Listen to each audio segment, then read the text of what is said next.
In today's news, government aims for greater local participation in nursing. First Lady participates in panel discussion for National Juvenile Justice Conference, and BML increases USD limit on debit cards for Hajj pilgrims.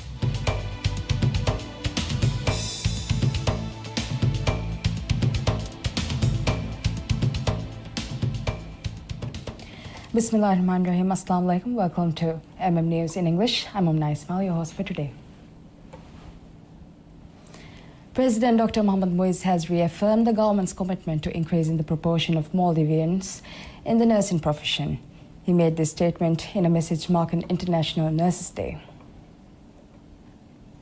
The president noted that 92% of nurses in the Maldives are women, describing this as a powerful reflection of the vital contribution Maldivian women make to the country's healthcare system. Highlighting the critical role of nurses, the president described the profession as one of the most challenging and honorable forms of service to humanity. He said nurses are the heart and backbone of the healthcare system, connecting its various components and delivering essential care with compassion and courage. He also underscored the demanding and multifaceted nature of the profession, noting that nurses must support patients through every stage of life, from birth to death, while managing responsibilities to both families and physicians. Their dedication, he said, often comes at the expense of their own personal time and well-being. The president further stated that his administration is committed to strengthening support for nurses more than ever before, pledging to listen to their concerns and prioritize policies that directly benefit them. He echoed these sentiments in a post shared on X, acknowledging the dedication of nurses and describing their service as a source of national pride.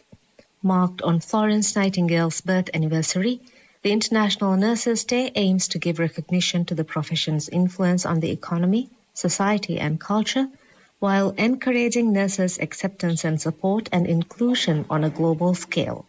This year's theme is Our Nurses, Our Future. Caring for nurses strengthens economies. The First Lady, Sajda Mohammed, joined a panel discussion on parents and teachers' perspective on juvenile justice, hopes and expectations, held as part of the National Juvenile Justice Conference 2025, held from May 10 to 12. Speaking on the panel in her capacity as a parent, the First Lady stressed the importance of familiarizing parents with the justice system and its processes, highlighting the challenges they face in accessing relevant information. She also emphasized the role of parents in guiding children away from delinquent behavior and the value of nurturing trust-based relationships between parents and children as a means of protecting them from harmful influences. Concluding her remarks, the First Lady expressed hope for a future where no child has to enter the justice system and called for stronger institutional collaboration to achieve this vision. She also advocated for the implementation of diversion programs as alternatives to punitive measures, emphasizing the importance of offering second chances to juvenile offenders. Joining the First Lady on the panel were Nazima Al-Malik, Principal of Muhyiddin School, and Fasana Muhammad, Deputy Principal of Huravi School. The panel was moderated by the Director General at the Ministry of Education, Fatmat Azza. President Dr. Mohamed Muiz announced today a new measure aimed at facilitating access to foreign currency for Maldivian pilgrims.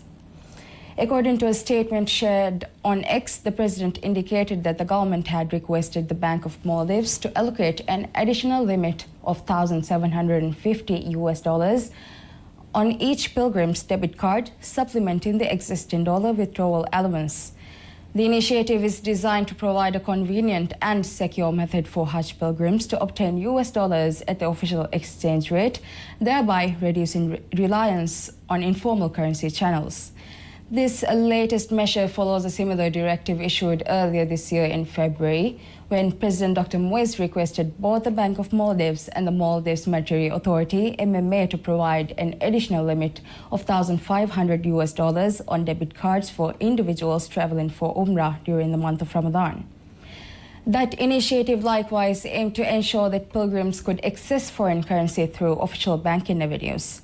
The president expressed his appreciation to the Bank of Maldives, noting the institution's continued efforts in supporting the needs of Maldivian citizens. Minister of Islamic Affairs Dr. Muhammad Shaheen Ali Saeed has met with members of the Hajj Corporation at the Ministry of Islamic Affairs to ensure that quality services are provided to Hajj pilgrims.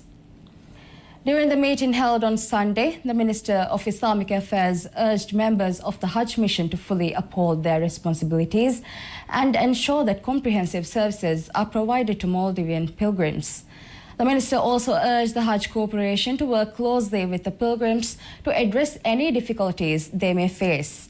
To facilitate closer support for Maldivian pilgrims, there is a Hajj mission in Saudi Arabia, comprising members of the Hajj Corporation, a medical doctor and a religious scholar.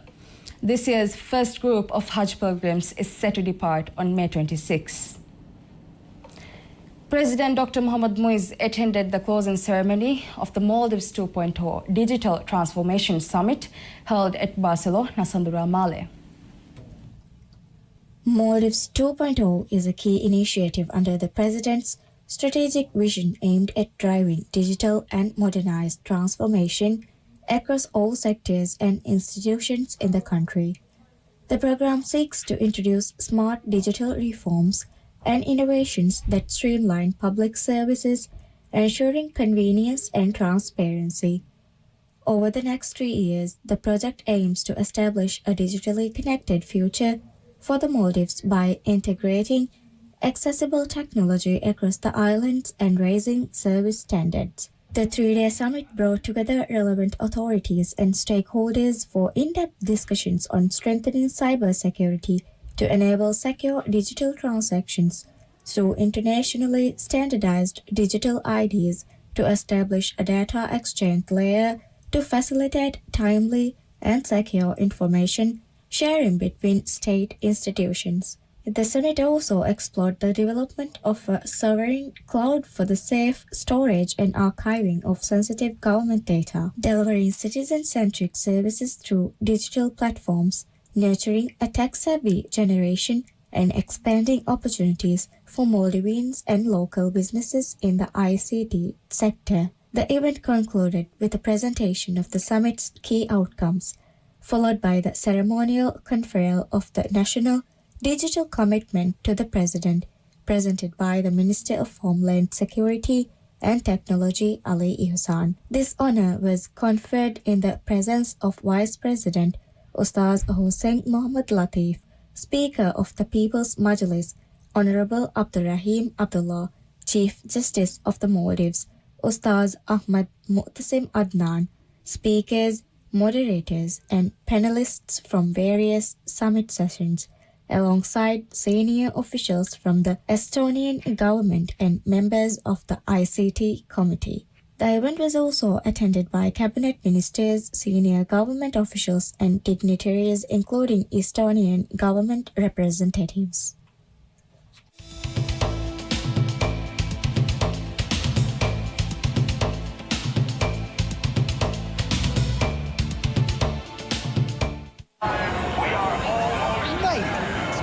In here today. Of course, bro. It's the kickoff. It's the new Premier League season. I'll be ready. Get loud. This is new faces, latest drip, and fresh trims. It's time to believe. The greatest league in the world is back. Brought to you by MediaNet. Kafa, tiga pocket and the no contact phone lani. Kafa, passport at the Fanganico Gilligiayo. Kafe, Kanitani, Foshigilligiayo. කොක්කො හාස්නුවේ කාෆෙදනි හජ්ජෙන් උම්රා ප්ලෙන් නගෑග. කොංකමක කාෆ හාස්වාම්වි. ඉතුරු මවලුමත් එලයිඩ් mobile ලෙප් අදි myelite.mv. එලයිඩ් ආයිලාය මර්හබා.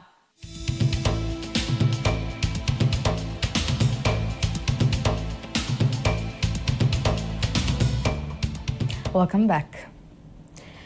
Minister of Homeland Security and Technology Ali Ihsan has stated that President Dr. Mohamed Muiz does not intend to change the voting system through the Maldives 2.0 digitalization process. Minister Ihsan made this statement while speaking at the closing ceremony of the Maldives 2.0 Digital Transformation Summit. His remarks comes amid circulating claims that the project's main objective is to alter the voting system. He explained that during the president's visit to Estonia, Estonian officials stated that citizens there have the option to vote digitally in addition to using traditional paper ballots.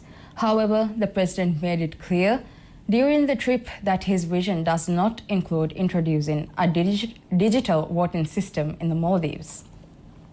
The minister further clarified that the current administration has no plans to implement e-voting, noting that the idea originated under the previous government.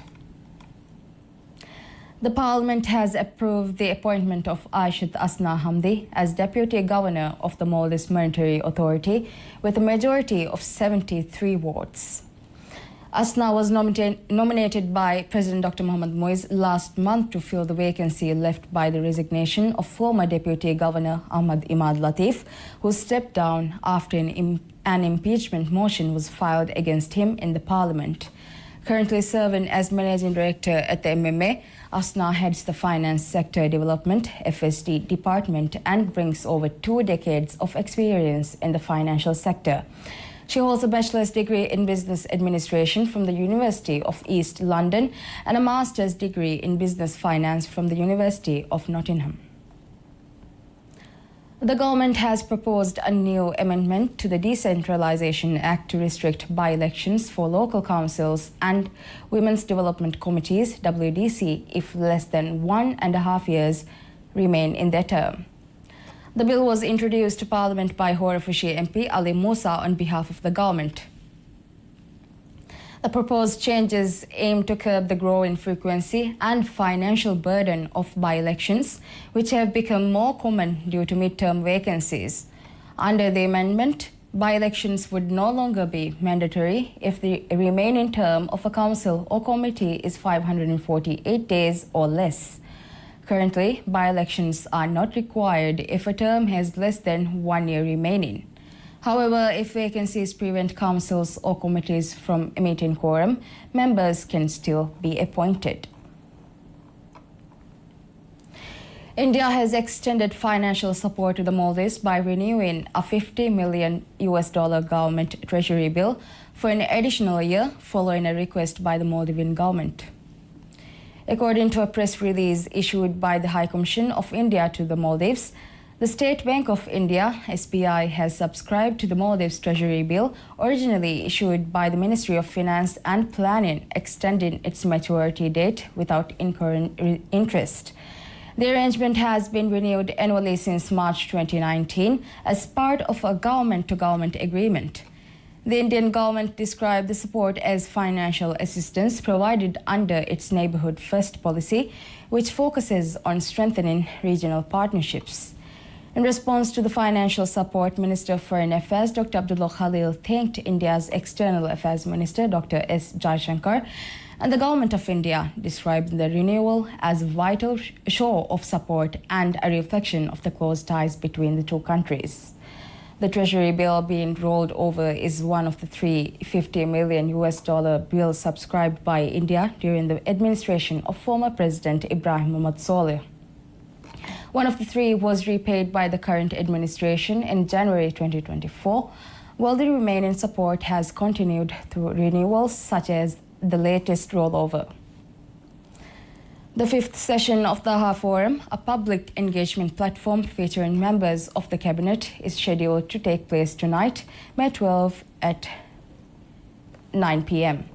5 ministers have been confirmed to participate in this edition of the forum. They include Ali Ihsan, Minister of Homeland Security and Technology, Dr. Ismail Shafiu, Minister of Education, Ahmad Shyam, Minister of Fisheries and Ocean Resources, Al-Staz Ahmad Sham, Attorney General, Dr. Mariam Maria, Minister of Agriculture and Animal Welfare. The Daha Forum is a 2-hour live event and part of the government's broader initiative to promote transparency and accountability. It provides the public with a direct channel to engage with ministers, offering an opportunity to learn more about their work and pose questions in real time. Members of the public can participate by attending in person or submitting questions through phone calls, SMS or social media. To send questions via SMS, participants are required to text AH followed by space and the question to 300. In addition to the AHA Forum, the administration has launched other public engagement initiatives as well. These include a separate forum featuring President Dr. Mohamed Muiz and a podcast series titled Raitu Naiko. Minister of Construction, Housing and Infrastructure, Dr. Abdullah Muttalib, has stated that the redevelopment of Addo City's Link Road is the most important project the government is undertaking in the region. He made the statement during Monday's sitting of Parliament in response to a question by Maradu MP Ahmed Didi regarding the scope and progress of the project.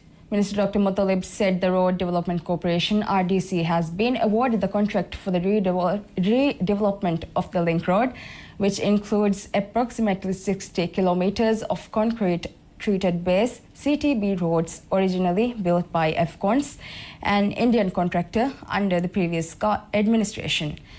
The project, valued at 829 million rupiah, will also involve the development of additional roads across Addo city. The minister noted that an environmental impact assessment (EIA) is currently in progress and will guide the implementation phase. According to the minister, the implementation plan prioritizes the Link Road component, including extension of the road near Hitadu protected area. That's all we have for you today. Thank you so much for watching and have a lovely day.